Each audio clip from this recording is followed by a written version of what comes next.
The Suno and Udio cases, they're being sued by UMG. In the aggregate, the most prominent AI content barely registers.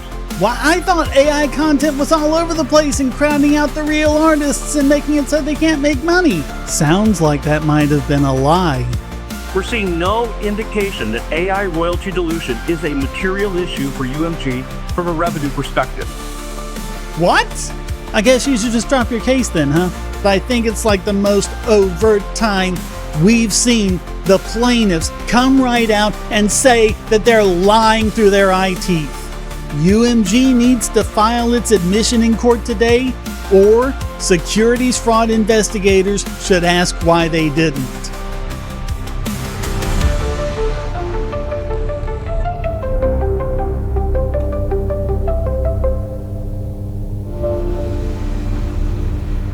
So a couple of the AI cases I've been covering are the Suno and Udio cases. They're being sued by UMG and a bunch of other of these big music licensing groups, basically arguing against the fair use of AI. And what they're talking about is diluting the market for it. Now, what that's supposed to mean is that you make a market substitute, meaning you're duplicating the expression for that particular item. Harry Potter and the Philosopher's Stone comes out. Then someone else writes Jerry Trotter and the Magician's Rock. And it's basically the same thing. Basically, it means if people read one, they no longer have to read the other because they've got the same expression. It doesn't mean that you can't write another book in that genre. You can still write a book about children going to wizarding school, because that's just an idea, and you can't copyright an idea. You can only copyright the expression. And if you think about it, a lot of the stuff in Harry Potter can actually be traced back to Robert Asprin's Myth Adventures, because that's about a young magician just learning the ropes. He's taken on by a mentor. They go on and have adventures and fight evil wizards and things like that. But they're also incredibly different. In fact, the Myth Adventures are really parodies of the fantasy genre, and it's just done for laughs. They're really funny books. I mean, they're like Hitchhiker's Guide level funny. Definitely read these.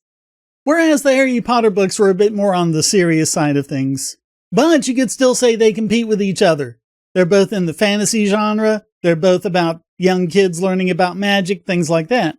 That whole market dilution thing was never intended to stop competition. You have the right to do that. And this is something I've talked about with other issues too. If you have the right to do something, you should have the right to do it at scale. Your rights do not go away just because they become more easy to exercise. We've also talked about this with things like 3D printing. For all of our country's history, it was completely legal to make your own gun no matter what. Now it becomes easier to make your own gun. Oh no, they're ghost guns, we have to ban them. So really what they're trying to ban here is competition, and the idea is that the AI, even if what it does is fair use, even if it's not copying over, it's still going to create, tens of thousands of songs that are going to dilute the market. And you even had that one, I think it was Cadre v Meta, where they said, okay, we know, because the judge ruled, that it's quintessential fair use. You do not have AI ripping anything off. It doesn't work that way. It doesn't store little compressed copies of things. That's not how it works. So it cannot rip off Taylor Swift, but what about the next Taylor Swift? I don't see how anyone with a lick of sense can say that there's any validity to it. I have no idea how you can violate the copyright of a work that doesn't exist yet. But that's exactly the kind of thing we're talking about. The extension of copyright to this market dilution concept. If you do anything to dilute the market, if you compete with them at scale, then all of a sudden, that's worse than just regular competition. Should have been bogus from the word go, but they ended up making all these claims that we covered. But what's interesting about that is that UMG just had their 2025 quarter 4 earnings call. And I want to give a shout out to Adam Eisgrau, I hope I'm pronouncing that correctly, over on X, and the Chamber of Progress for cluing me in on this, because they said some interesting things in their earnings call, but instead of going through an article, why don't we hear it directly? We've got the audio and the transcript from the earnings call. We've got the whole thing. Here it is. So why don't we listen to a bit of it and see what they said? Misunderstandings have resulted from anecdotal press reports that AI-generated content has somehow overtaken the charts. Nothing could be further from the truth. Stories about #1 AI songs have been reported based on digital download charts, where 2,500 units of a 99-cent legacy product can manufacture a chart #1. As you can see from the data on this slide, a handful of anecdotes. And sadly, we don't have the slides. We've just got the transcript and the audio. Where 2,500 units of a 99-cent legacy product can manufacture a chart #1.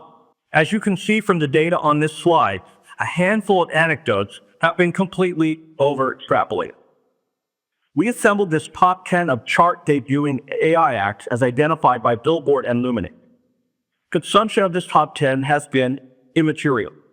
The most streamed act didn't break into the top 7,000 globally in 2025, and the number 10 act didn't break into the top 92,000. In the aggregate, the most prominent AI content barely registers. Wow. Why, I thought AI content was all over the place and crowding out the real artists and making it so they can't make money. Huh. Sounds like that might have been a lie. But let's see what else they said. Some commentators say, that's right now, what about the future? We don't have to theorize about the future of AI saturation, as it's become a marketplace reality with 60,000 AI tracks being uploaded a day at present. What impact is any streaming of these tracks having on our revenue? Most of this content is AI swap or fraud fodder, associated with royalty diversion schemes. Okay, so most of it is just meaningless stuff that no one cares about, but that's what's crowding everything out, right? That's what we're told. The AI slop, just the prompt stuff, get music and send it out there by the thousands, is going to crowd it all out, right? While we remain vigilant in addressing infringing AI services, we're seeing no indication that AI royalty dilution is a material issue for UMG from a revenue perspective. What? There's no issue from a revenue perspective? No indication it's a material issue from a revenue perspective. Well, I guess you should just drop your case then, huh? Against Udio as well as Suno, and any other bogus anti-AI cases you should have. Let's see if they can say one more thing. We'll give them one more chance. Thoughtful analysis will conclude that the impact AI will have on our business will be overwhelmingly net positive. The impact AI will have on our business will be overwhelmingly net positive? Yeah, because what have I been saying? AI is a tool. And you can go through and look through this earning call yourself. Just look through the transcript or play the audio or whatever. They talk about the ways that AI can actually help them, the ways that AI can be a tool for them. So you see, AI is great when they use it. It's only when you use it that we need to run in and shut it down. No, it doesn't work that way. What they have just done here is admitted clearly and under no uncertain terms that their claims in their cases against Suno and Udio are completely baseless. They just undermined everything, and I want to make sure you understand something.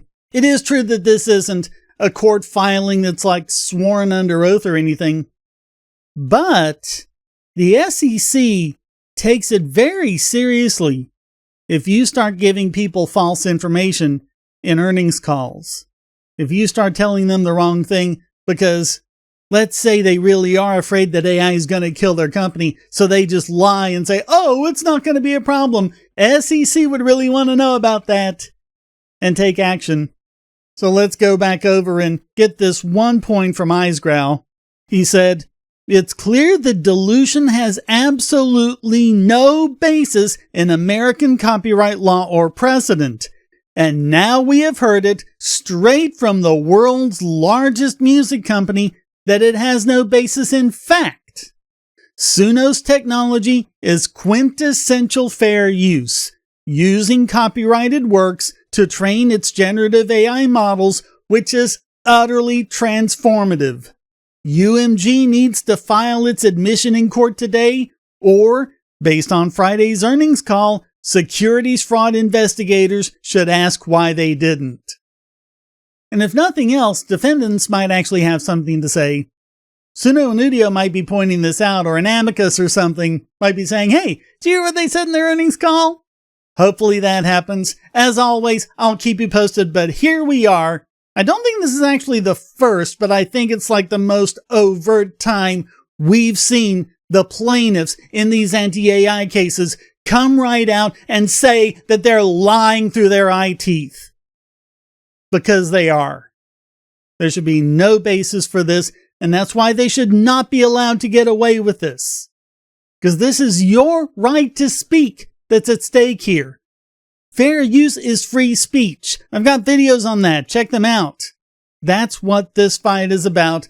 That's why it's important to stay in it, and that's why I'm going to continue to stay in it. I don't care how much shadow banning there is or anything else, because it's just what I do, and if you like me doing it, then please, comments for the comment god, shares for the share throne, and like, subscribe, and the bell. And of course, the best way, donate.bogosity.tv with one-time donations or regular support. So please check all of that out, and please share this video everywhere you can. Make sure as many people as possible know about this. Thank you so very much for watching. Until next time, stay strong and be free.